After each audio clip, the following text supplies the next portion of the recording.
If you have a 9 to 5 and you feel like you don't have enough time to put into your passion project, your side hustle, your business, content creation, or even your hobbies, this video is for you. I'll be sharing all of the tips and everything you need to know regarding balancing your full-time job with your side hustle.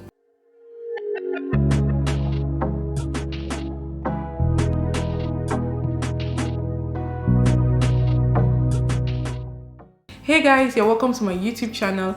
If you're new here, welcome. On this channel, I share information on finance, entrepreneurship, and lifestyle. Please consider subscribing below and turn the post notification bell on. If you're a returning subscriber, you know the vibes. Please give this video a thumbs up. Don't hesitate to leave a comment below, and don't forget to share with your friends as well. I work a 9 to 5, a 5 to 9. On top of that, I also do content creation, which takes a lot of time. Content creation on its own is already a full-time job.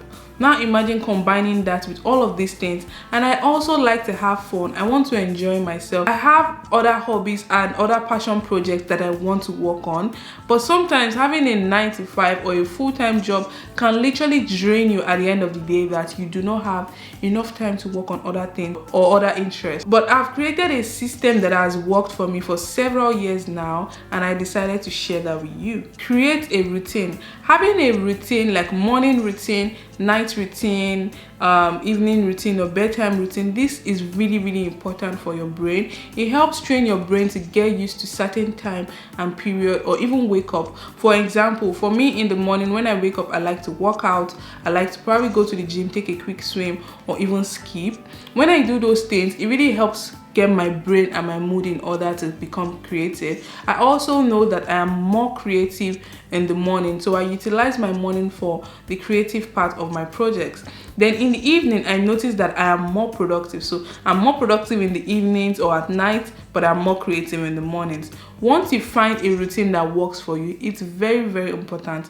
When I wake up from bed, the first thing I like to do is to open my curtains. You might wonder that how is opening your curtains even part of a routine? It's the small things that actually goes a long way. When I let the sunshine in, it just changes my mood. I might not fully wake up right away, but within the next few minutes, my brain starts to process that, okay, yes, it's time to get to work mode and get on your grind. So you need to create a routine that would work for you. I don't recommend following anybody's routine or anybody's schedule. Work with your own routine. Find your own routine and create what would work for you. Plan your schedule. Creating time blocks that are dedicated to your full-time jobs, your passion project, or your side hustles are very important. For example, you might know that your 9 to 5 is just for your full-time job. You might also know that between 12 to 1, you are probably on break at your full-time job. That's free time that you can put to use for other things. So once you plan your schedule and you know what you need to do at certain times, it would really go a long way. For me, I know my content creation, I always do my filming on weekends. And if I have any content that I need to film or any content idea that I need to film, I take note of them throughout the week and I do my filming on weekends. So this is something that you need to find that would work for you. Create a schedule for yourself, include your full-time job as well as all the side hustle or businesses that you're working on. Once you have that schedule, stick to it. Utilize your mornings and evenings. It is very important for you to wake up as early as you can. I'm not saying you should wake up by 6 a.m. because I know it might be very hard, but you should learn about the power of morning. It's a book that I read that really helped me. There are a lot of podcasts that talks in more details about the power of the morning. You can listen to it and learn a few things from there. Before you start your 9 to 5, you can utilize the time between 7 to 9 to work on your hobbies, work on your side projects. This free time that you have, you would have put in the best hours of the day that you have into your own personal projects before putting the rest of the day into your job. You can also utilize your evenings after work. If you are not too tired, put in 1 or 2 hours after work to work on those things that are like a priority to you. Sometimes after work, you can also commit to working on some of your projects before your bedtime. So if you have free time, you can work on those things that are very important to you, or maybe your side gigs, work on them, then you can take a night's rest and resume the routine the next day. Prioritizing your task. It is very important for you to know your priorities and cut away the time wasters, because a lot of times you find yourself wasting time doing unnecessary things. Find out what are those tasks that are a priority to you and work on them first. It is very important for you to work on your urgent and your important tasks first, so that you can take enough time to work on the rest of the things that are not urgent or don't have quick deadlines. So what I like to do in terms of prioritizing my work is, for my day job, every single day I outline those things that I need to complete before the end of the day. If I don't complete that task in my head, I know that my manager is coming for me. So I take note of those tasks, and I know those tasks that I can allow to spill over for the rest of the week, and I do them slowly. Same thing I do for my content creation. I prioritize videos that are supposed to come out on weekends. I know that I have to let videos go out on weekends, so I work on editing those videos first.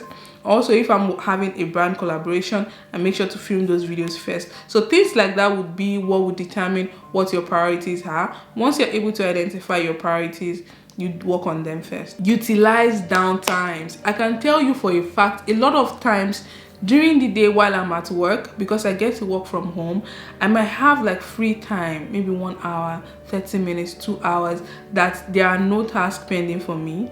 I just utilize that free time to work on my own passion project. I could quickly do some video editing, I could do some thumbnail design, I could respond to some brand emails or pitch a few brands. So those are some things that I utilize my downtimes for.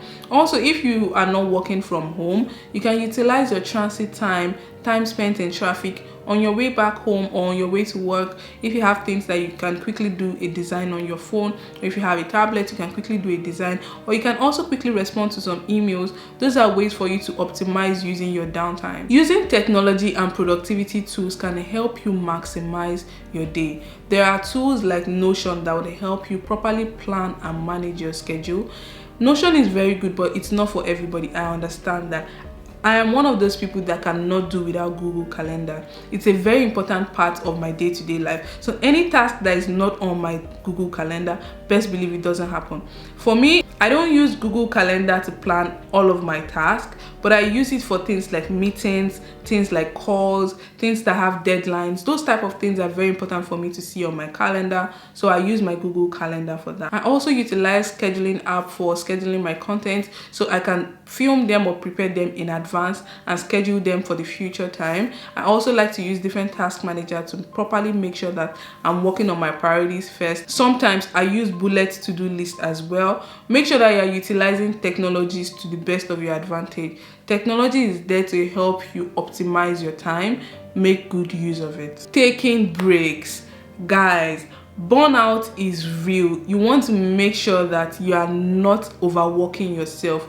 This our human body is not designed to work on the clock. You need to give yourself breaks. Take good care of yourself. Prioritize your self-care, your mental health. You are not going to kill yourself or break down just because you want to be on your grind. When it's important for you to take a step back and relax, please do so. Try to make sure to sleep well, eat well, get enough rest, exercise regularly, drink as much water as you can, go out, take walks, meet people, and have fun. Because most importantly, this life, you need to make the most out of it. You are on a journey and you are not on a race. So enjoy your time while you are also working on all of these things that you have planned for yourself. If you enjoy watching this video, please give it a thumbs up. If there are other productivity tips or tools that you would like to share, leave them below so people can learn from them. Again, make sure you prioritize your mental health. It's very important for you to engage in self-care. I'll see you in my next video. Bye.